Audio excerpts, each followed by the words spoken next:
भी नए उपासकों से जब वार्ता होती है और वो कृपा करके अपनी दिनचर्या बताते हैं कि हम 6:30 बजे स्नान करते हैं, तब लगता है कि क्या साधना करोगे आप, कोई भी। अच्छा, जो गृहस्थ धर्म से युक्त है, बहुत से उनकी सेवाएं हैं गृहस्थी की, चलो अगर वो तो उनकी और भी आश्रय है सेवाएं।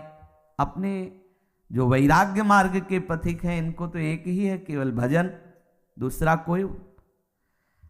अगर आप किसी भी तरह प्रमाद स्थिति करते हैं और 6:30 बजे तक सोते हैं तो संशय है आपके ब्रह्मचर्य पर, नहीं रह सकते ब्रह्मचर्य। जो शास्त्र और शास्त्रवेत्ता महापुरुषों ने अनुभव किया है, 4 से और 6 बजे के बीच में जो शयन करता है, ब्रह्मचारी हो ही नहीं सकता, ब्रह्मचर्य रह ही नहीं सकता।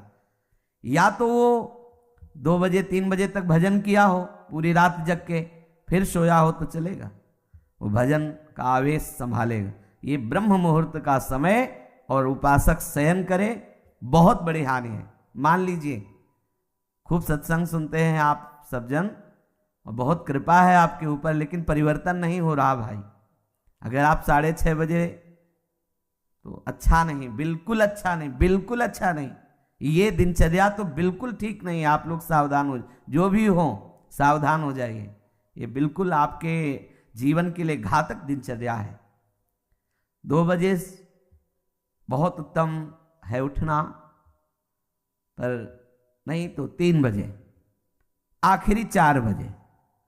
साधक होके 4 बजे के बाद शयन कर रहा है, मुझे तो नहीं लगता किसी भी स्थिति में नहीं। हमें लगता है कि दवा खवा दी जाए तो नहीं कहते, नहीं तो किसी भी स्थिति में कोई बीमारी, कोई भी ऐसा रोग अपना प्रभाव नहीं रखता जो दिनचर्या को बाधित कर दे। ये देखा है, ये केवल प्रवचन नहीं, देखा है, जीवन को देखा है। कुछ भी दिनचर्या में अपार सामर्थ्य देखा, अभ्यास में अपार सामर्थ्य है। देखो, सामने पट्टी बंधवा दी गई और धनुष बाण ले लिया और शब्द दूर किया जा रहा है अन्य दिशा में, शब्द वेधी बाण संचार। अभ्यास देखो, आंख में पट्टी बंधी हुई है, शब्द किस दिशा से हो रहा है एक श्रवणेंद्र से देखना है और बाण वहीं संधान करना जहां से शब्द निकला है। अभ्यास देखो, अभ्यास का प्रभाव देखो, कितने से चमत्कार अभ्यास में लौकिक, और आप परमार्थ के पथिक, और आपका यह अभ्यास कि आप उठे और फिर सो गए। क्या मतलब, आपकी दिनचर्या क्या है? आप भगवद आश्रित, इसका मतलब प्रमादी थोड़ी है। आप भगवद आश्रित, इसका मतलब प्रपंची थोड़ी है। अहम का त्याग करके भगवद आश्रित होकर हम भगवत मार्ग में चलने वाले पथिक हैं।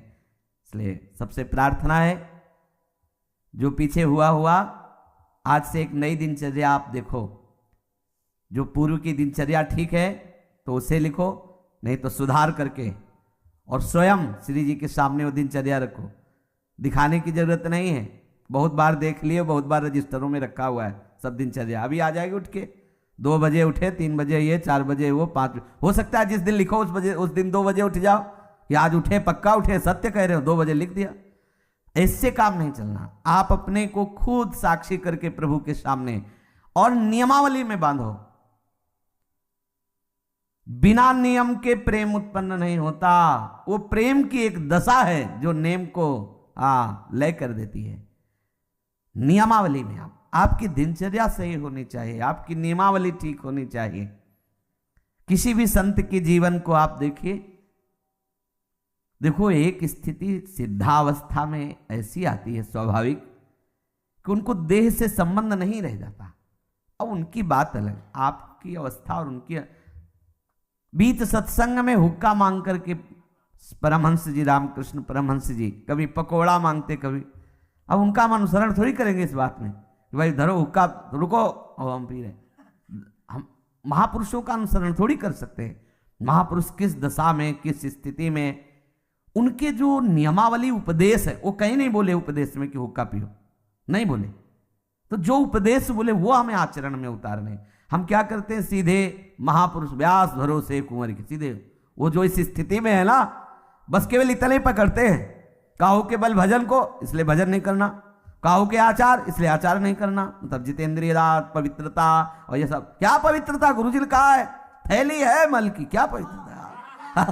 हाँ, उसमें क्या सुना है नहीं प्रवचन में, आचार गए और जितेंद्रियता आदि नहीं।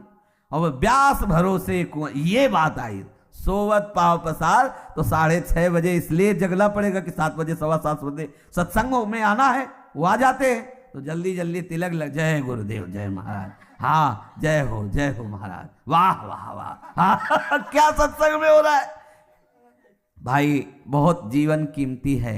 अभी कल ही पता चला कि कोई बहुत प्रियजन है, उनके यहाँ कैंसर हुआ।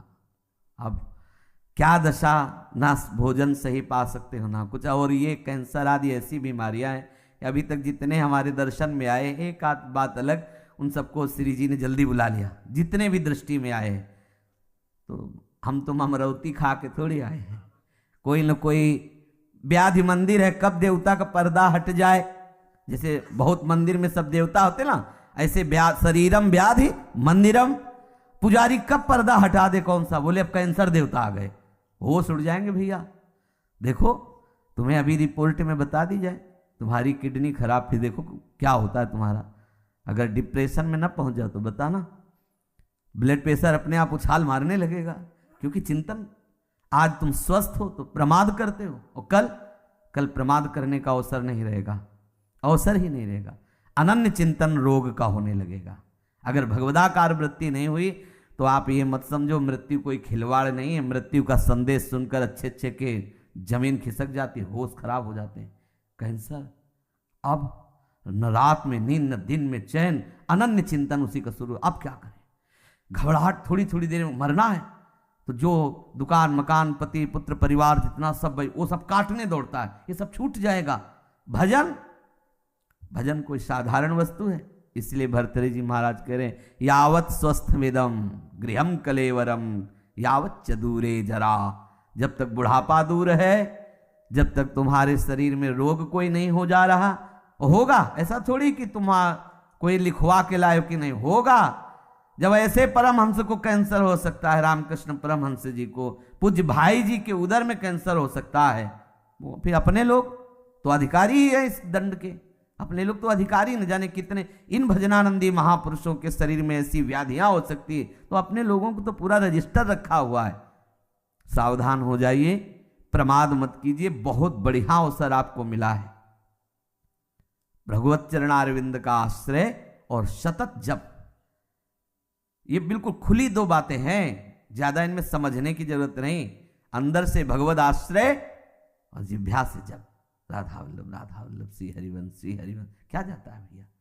अगर रोज का रोज शाम के हिसाब आपको ना दिखाई दे तो बताना, रोज आपको वैराग्य बढ़ा नजर आएगा, आपको नजर आएगा, अरुचि होने लगे।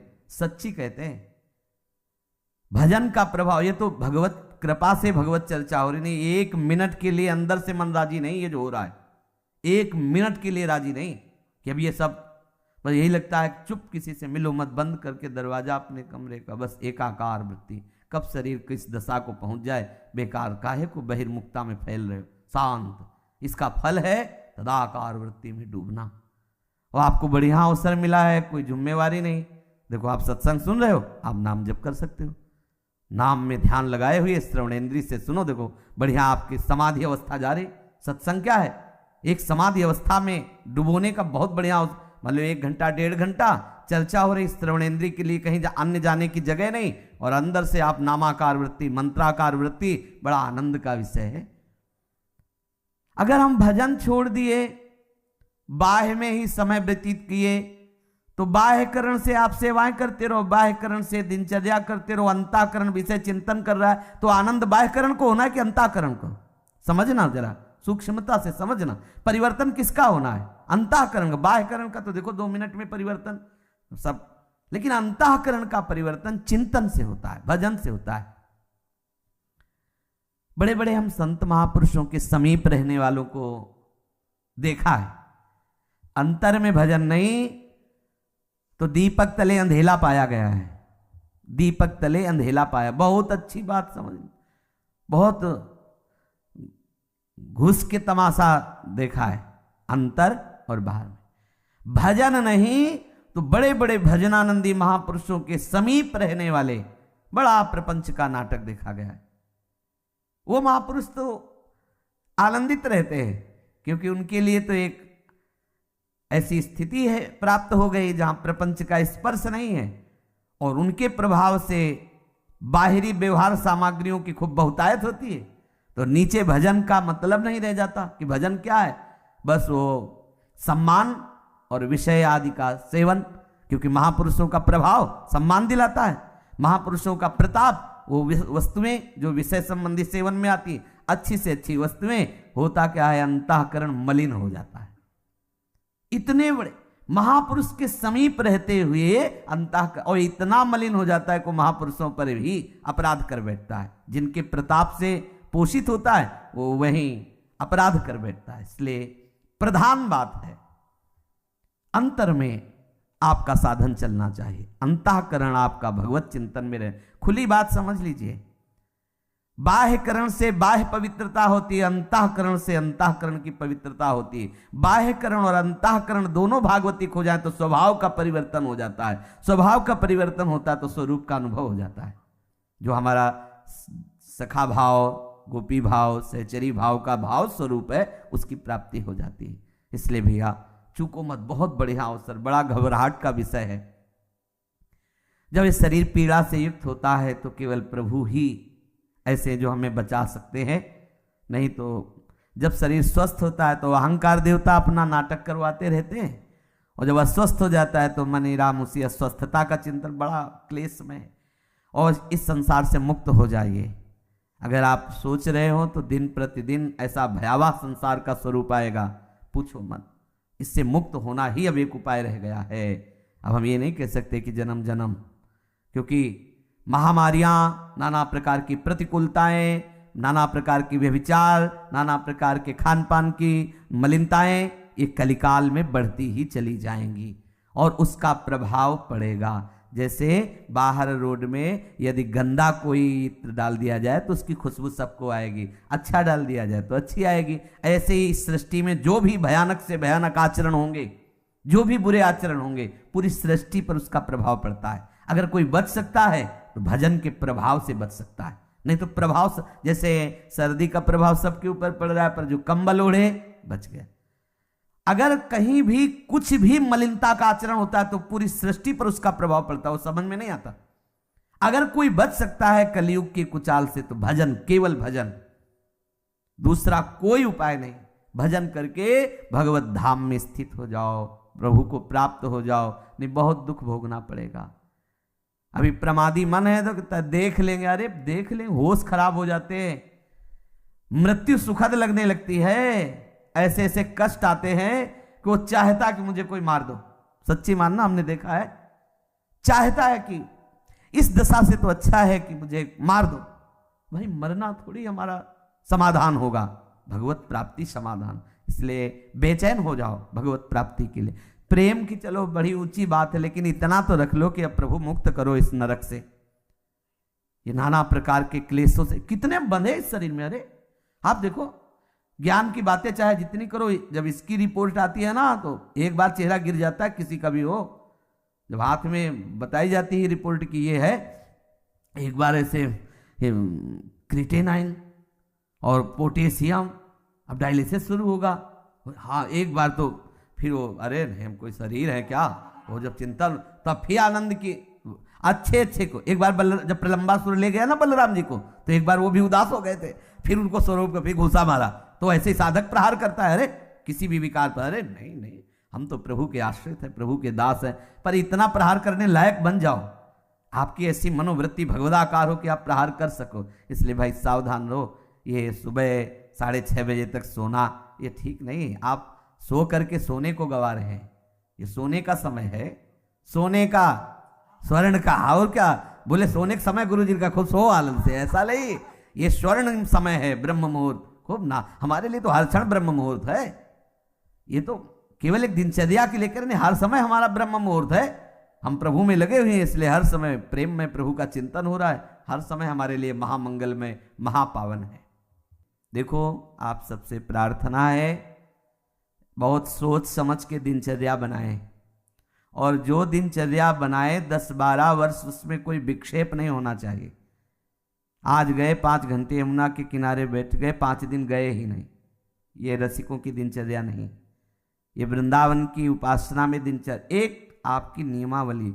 या तो आप ऐसी स्थिति में कि 5 दिन आपको शरीर शुद्ध नहीं रही तो कोई बात नहीं, दिनचर्या का फल मिल गया। आपकी दिनचर्या एक ऐसी होनी चाहिए जो बने तो कम से कम 10-12 वर्ष तो एक रस चलना चाहिए।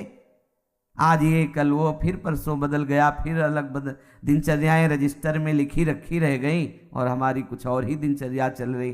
भाई ऐसा मत कीजिए। भगवत मार्ग के पथिक चाहे आप गृहस्थ हों विरक्त हों, बहुत सोच समझकर दिनचर्या बनाइए। आप 10 मिनट यदि भजन में बैठते हैं तो ठीक टाइम पर बैठिए और बहुत काल तक वो समय भजन में दीजिए कि हम 10 मिनट बैठते हैं तो हम 10-12 वर्ष तक 9 मिनट नहीं होने देंगे, 10 मिनट तो बैठेंगे ही और हमें मिलेगा तो हम माया से खींचकर और समय बढ़ाते घटने नहीं देंगे। ये दिनचर्या का भाव होता है अपने मन को बांधना। दिनचर्या का मतलब होता है हम अपने मन को संपूर्ण समय के द्वारा इष्ट में फांस रहे, बांध रहे, इस समय ये, इस समय ये, इस समय ये, और उसको नियम पूर्वक बांधना। कभी परिक्रमा चल रही तो कभी कुछ, कभी कुछ, कभी सब बंद, कमरे में पड़े शयन कर, ऐसी नहीं। एक आपके आहार की विहार की दिनचर्या होनी चाहिए। बहुत अच्छा आहार मिल जाए तो भी एक संयमित जो आपने आहार नियम लिया उससे ज्यादा नहीं होना चाहिए। ना मिले उस समय के बाद आपको सच्ची बताए, यदि आपकी दिनचर्या सही है तो समय के बाद आहार करने की इच्छा ही खत्म हो जाती है। अगर आपका समय है कि इस समय से इस समय तक आप प्रसाद लेते हैं, अगर नहीं मिले तो उसका चिंतन खत्म, उसकी इच्छा ही खत्म। अब अगले टाइम जब पाते हैं तब फिर आए। बहुत बड़ा नियम में बल होता है। बिना घड़ी के अपने आप नेत्र खुल जाना, दोबारा आलस्य ना आना, शरीर में एक नई स्फूर्ति, अभ्यास में बहुत बड़ी ताकत होती है। अपने लोगों का अभ्यास ही दृढ़ नहीं हो रहा है, नियमावली ही ठीक से नहीं बन रही। दिनचर्या में पता होना चाहिए ये इस समय तो सत्संग में मिलेंगे, इस समय वो परिक्रमा में होंगे, इस समय वो जप में बैठे होंगे, उनका समय है जप का, इस समय तो मौन होंगे, वो बोलेंगे नहीं। साधु की दिनचर्या होती। हमारी क्या दिनचर्या है इस पर ध्यान दीजिए। एक बार आप ही दिनचर्या बना लीजिए और उसे 10-12 वर्ष तक चलाइए। यह तेरे दिनचर्या बदलिएगा नहीं। माना भागवतिक है लेकिन इससे मन संयमित नहीं होगा, इससे मन एक रस में नहीं आएगा, और एक रस नहीं हुआ तो फिर जीवत्व बाधा पहुंचाता रहेगा।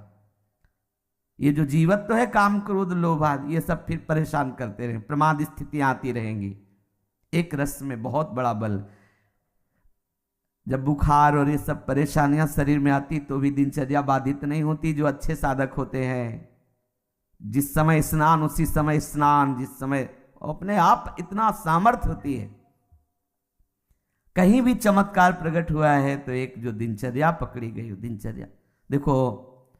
पूज्य श्री सनातन जी वयोवृद्ध हो गए हैं, परिक्रमा को रोज जाते हैं गिरिराज जी की। गिरिराज जी को पीड़ा होती है उनकी परिक्रमा से कि इतने वयोवृद्ध नंगे पैर। प्रकट हुए श्री लालजू महाराज ठाकुर जी, वो कह रहे हैं कि बाबा अब तुम परिक्रमा मत आया करो, हमारे लिए ही तो सब करते हो, हम बहुत प्रसन्न हैं, वहीं वृंदावन में आप भजन करो। हाँ ठीक है प्रभु। दूसरे दिन फिर पहुंच गए। बोले बाबा मना किया, बोले प्रभु रह नहीं पाते। ये दिनचर्या क्या करती, आपका अभ्यास ऐसा दृढ़ करती कि इष्ट मना कर रहा है लेकिन रह नहीं पाते। परिणाम क्या हुआ, आज भी उनकी दिनचर्या ने हमको एक बहुत बड़ी सिद्धि दे दी। आज भी आप दर्शन कर सकते हो राधा दामोदर में बंसी का, लकुट का, श्रीचरण का, गाय के खुर का चिन्ह हो, गिरिराज जी की शिला आज भी हो। सनातन जी की एक नियमावली ने आज हम सब भक्तों को दुर्लभ वस्तु है, दुर्लभ वस्तु है। भगवत चरणारविंद के चिन्ह, लकुट के चिन्ह, बंसी के चिन्ह, गाय के खुर के चिन्ह प्रभु ने स्वयं दे। और बोले इस शिला की परिक्रमा कर लेना, ये 4 परिक्रमा का आपको 4 परिक्रमा कर लो तो परिक्रमा गिरिराज जी की पूरी हो गई। नियमावली 24 घंटे में ऐसी सहज दिनचर्या आप अपनी खुद बना लीजिए जो आप बहुत काल तक निर्वाह कर सके। यमुना तट अगर हमारा जाना हुआ तो यमुना तट, बहुत मन हुआ तो नागरीदास जी करें गोवर्धन गिरिराज जी, और बैठो राधा कुंड, देखा है, अनुभव किया है, एक अलौकिक मतलब आकर्षण राधा कुंड में देखा है। सुबह सुबह जैसे चुपचाप कभी गए हैं और एकदम बैठ गए तो एक अलौकिक आकर्षण, एक दिव्य आकर्षण